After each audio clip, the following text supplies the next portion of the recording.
This presentation looks at larger issues of how assessment impacts schools or various other things like the laws, mandates, and bias impact assessment. We know in testing that test scores vary across different groups of students that are unrelated to the test itself. Gender, ethnicity, whether a student is an ELL student, English language learner, issues of poverty. These are all areas that we see differences in student performance on single tests. The key question is, does the test really test differences between groups? Different ability, different content knowledge, different aptitude? Or is it biased such that girls will never be able to perform as well? If that's the case, then the assessment is biased. If the test is fair and girls just don't do as well because they have not learned or have had the ability to learn these constructs, knowledge, and skills. So this is really the key question for us. Is a test testing the differences, or is it biased towards or against a certain group? Talk about this with someone in what does this mean on achievement tests and or intelligent tests. Bias is a big issue.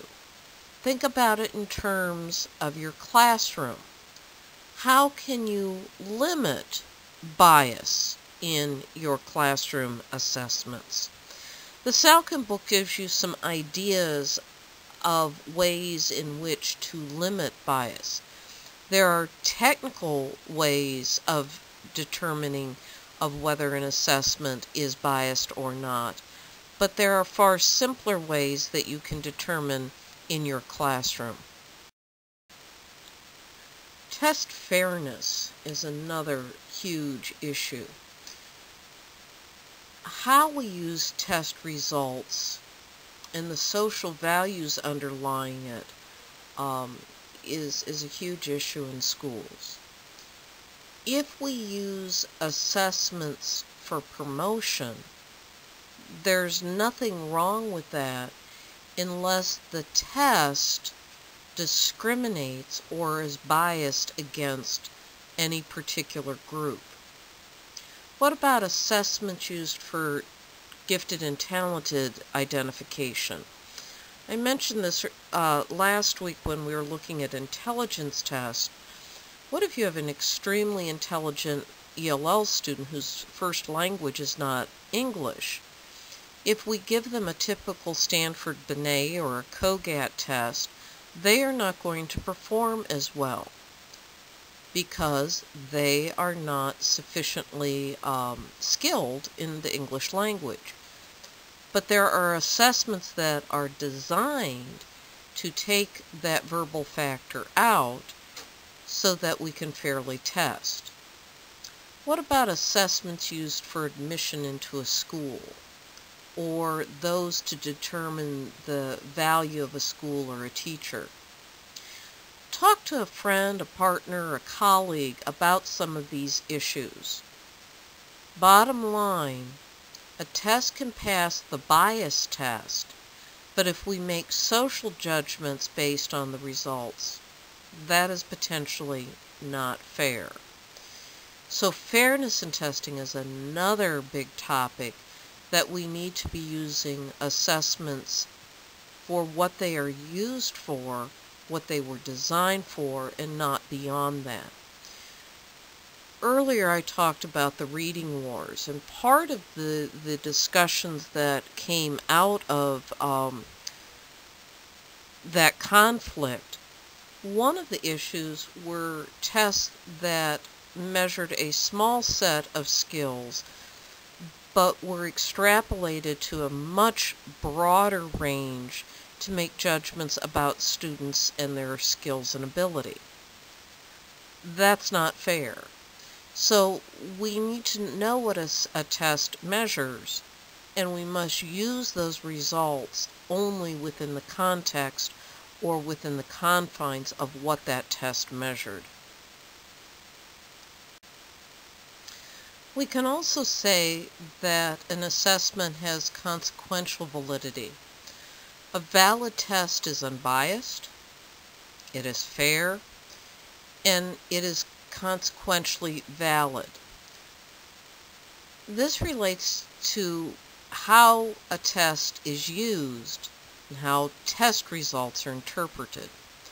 This is a really important area to discuss as we look at teacher effectiveness, as we look at the evaluation, if we look at things like merit pay. For example, talk with a friend or a partner about how you would feel if WKCE results or another standardized test were the basis of merit pay for any and all teachers. Many years ago, there was a fair test movement that occurred as we became more focused on assessment data. And this group wanted to make certain that assessments would be fair and valid, and they felt that assessments should be open so people could see what was on them or what they were like. They also support that tests should be used appropriately, that we should use multiple measures of assessment and they should be done over time, and alternative assessment should be used for students with significant learning disabilities. Think about your educational setting. If you were part of the fair test movement, would your school exemplify fair testing? We look at difference bias. In this case of bias, the test differentiates based on group affiliation. That is its whole purpose, is to differentiate based on gender, ethnicity, or a political party, or whatever other difference you want to look at.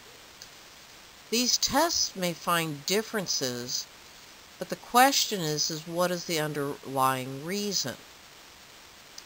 Now, this is a rhetorical question, but if that is the purpose of the assessment, is that bias? In our efforts, especially on standardized tests, we would do item-by-item evaluation to determine if a high-stakes assessment is biased to a certain group or not. There is a tremendous amount of statistical analysis that is done on high-stakes tests to determine this. Usually assessments that are written for high-stakes purposes also have bias teams that look at the test items, the content of them, the settings of them, the names of the students used in them to eliminate bias or issues that may be offensive to a particular ethnic group or a cultural group. So how do we determine if differentiation by group is biased or not? This again is done statistically to determine, in the case of Ann Cleary, she determined the predictive value to see if the SAT was biased or fair. So she compared different ethnic students that scored the same on the SAT and then compared their performance in their first year of college. This was a way to determine if the test was biased or if it was just determining differences in performance that happen to result because of various disaggregated groups. Politics has always played a part in education, and most of us have lived through some of the most dramatic changes of accountability and political action in the world of education. One of the most notable was No Child Left Behind, that was introduced in 2001, but now it's many years later. What do you think? Did it provide accountability for student achievement? Was there flexibility? Were we given choice? When we are testing all students, what has been done to make this assessment fair? Some of the things to look at are the accommodations matrix, which you can find on the DPI website or from your district assessment coordinator. Alternate assessments were provided. Also, there were annual measure achievement objectives that were developed to increase the fairness of this assessment. As you take this class, No Child Left Behind is coming to an end.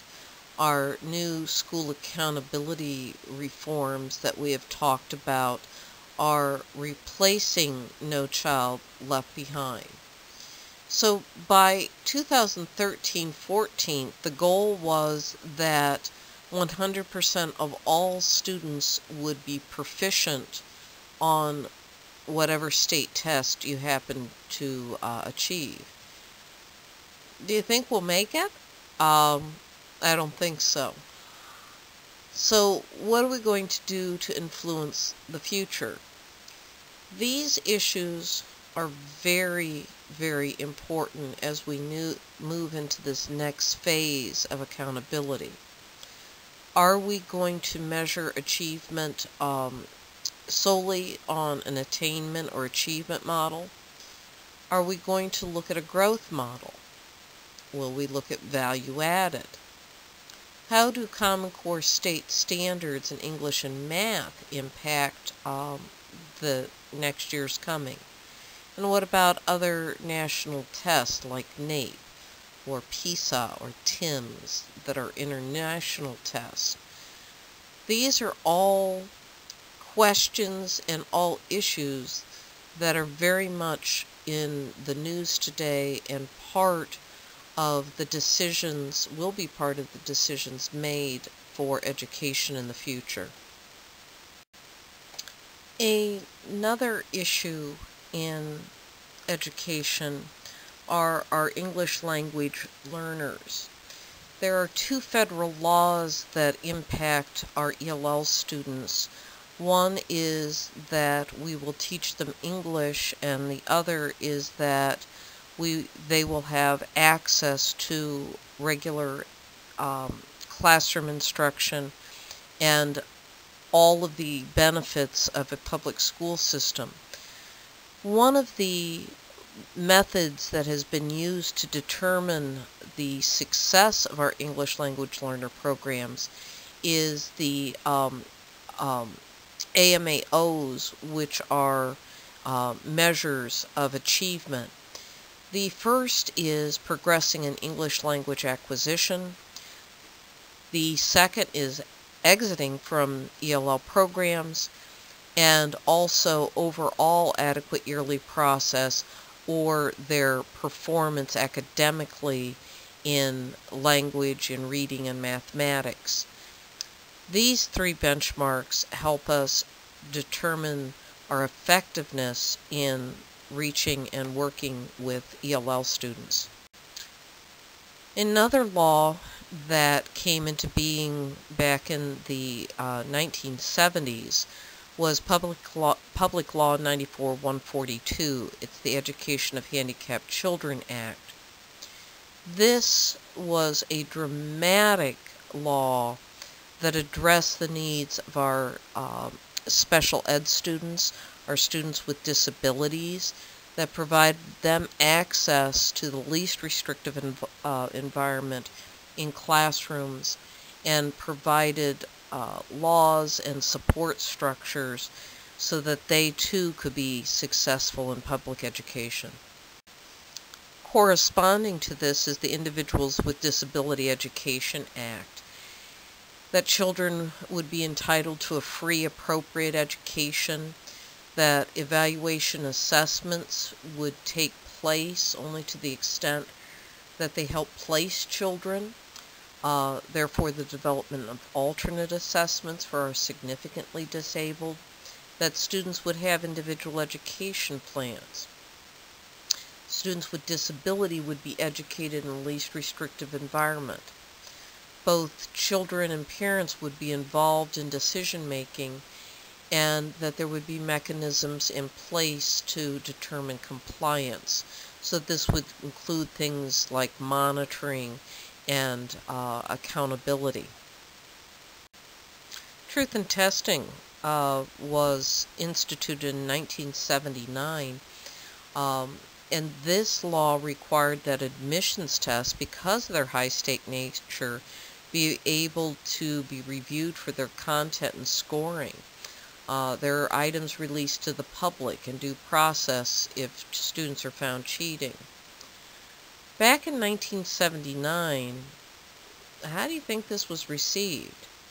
Do you think this impacted the testing industry? And now in our present educational practice, this law, which was enacted in 79, how do we see it in current assessment practices in things like WKCE, ACT, etc.? Another dramatic law was the Family Education Rights and Privacy Act, or FERPA. This was passed in 1974 and continues to have dramatic impact in our schools. It applies to public, private, elementary, secondary, and post-secondary schools, anyone who accepts federal funds. And the law provides right to parents for their students' records, and after age 18 to the student, that a parent or student can inspect their educational records, that students and parents can require schools to correct records, that schools need to have parent or student permission to release records in certain situations, in particularly to the military. This was a law that was enacted and continues to have dramatic impact on us in schools. Ethics is a very important construct as we finish this assessment for learning course. Assessment needs to be above all else ethical. Nothing that we do should harm the participants in assessment physically, emotionally, or psychologically. When behavior is assessed, we need to have the consent of individuals. If we are using incentives, they need to be reasonable and appropriate. If these are sounding familiar, if you have gone through the internal review board process or have worked on a master's project, the ethics has impacted both primary, secondary schools, and particularly post-secondary schools as we do research. That test takers should be anonymous, that these things are protected, and research must be anonymous and kept in strict confidentiality. This is important to remember when we talk about test data, and who should have access to those results, and how should they be shared, and when should assessment data be redacted to secure and protect the privacy of individuals. Here are some additional ethical concerns that we must consider in educational settings. Um, Information that's collected for any research purpose. Um, again, being judicious in reporting results.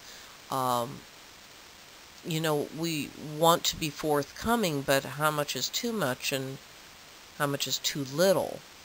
Um, as we mentioned before, that assessment should be appropriate to the purpose and to the audience, and that we should be using reliable, valid, and appropriately normed, and bias should be eliminated from assessments.